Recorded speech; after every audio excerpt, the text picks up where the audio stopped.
آؤ ایک ایسی جگہ کو دیکھنے چلیں جہاں نہ ٹکٹ کی ضرورت ہے نہ پاسپورٹ اور ویزے کی۔ یہ دنیا کے دکھ، تکلیف اور غم سے نجات کی جگہ ہے۔ یہ خوشبوؤں، باغات، تر و تازہ ہواؤں اور حیات جاویداں کا دروازہ ہے۔ یہ امیدوں کی منزل، نیکوکاروں کا باغ اور مجاہد کی آرام گاہ ہے۔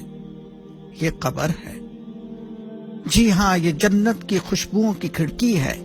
یہ حد نگاہ وسیع ہے، نہ کوئی خوف، نہ کوئی تاریکی، نہ تنہائی۔ یہ اللہ کی فرما بردار کی قبر ہے، لیکن یہی قبر تاریکی اور تنہائی کا مکان بھی ہے۔ جسموں کے گھلنے اور کفن کو بوسیدہ کرنے کی جگہ ہے۔ یہ اللہ سے غافل اور نافرمان کے لیے ڈراوا ہے۔ یہ سخت دل کو نرم کرنے اور انجام یاد کرنے کی جگہ ہے۔ دیکھ اس قبر کو اور عبرت پکڑ۔ کہاں ہیں وہ جنہیں اپنی جاہ و سلطنت اور دولت پر بڑا غرور تھا؟ وہ جو ناز و نام، عیش و عشرت اور نرم خواب گاہوں کے عادی تھے، وہ جو بڑا زور کلام اور سریلی آواز رکھتے تھے۔ کہاں ہیں فرعون و نمرود و قارون و حامان؟ کہاں ہیں وہ ظالم و جابر جن کا بڑا دبدبہ تھا؟ کہاں ہیں وہ بیوٹی کوئنز جنہیں اپنے جسم اور حسن پر بڑا ناز تھا؟ کہاں ہیں وہ کڑیل جوان جنہیں اپنی جوانی پر بڑا اعتبار تھا؟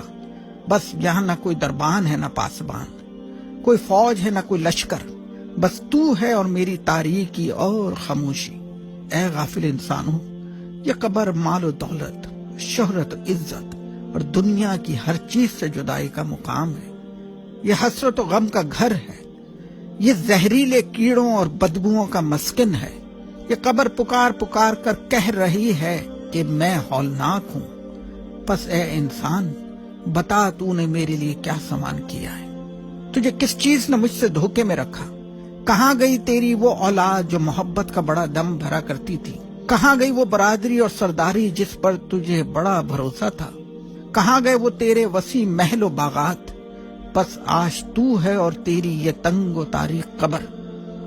لیکن اگر تو اللہ کا مطیع تھا تو میں رحمت ہوں، غموں، دکھوں اور تکلیفوں سے نجات ہوں، اور تو میرا مہمان ہے۔ اگر تو نماز قائم کرتا تھا اور زکوٰۃ دیتا تھا، اللہ اور رسول صلی اللہ علیہ وآلہ وسلم کی اطاعت کرنے والا تھا، اللہ کی طرف دعوت دینے والا تھا، اس کے دین کے غلبے کے لیے کوششیں کرنے والا تھا، تو تجھے کوئی فکر نہیں ہونی چاہیے، کیونکہ میں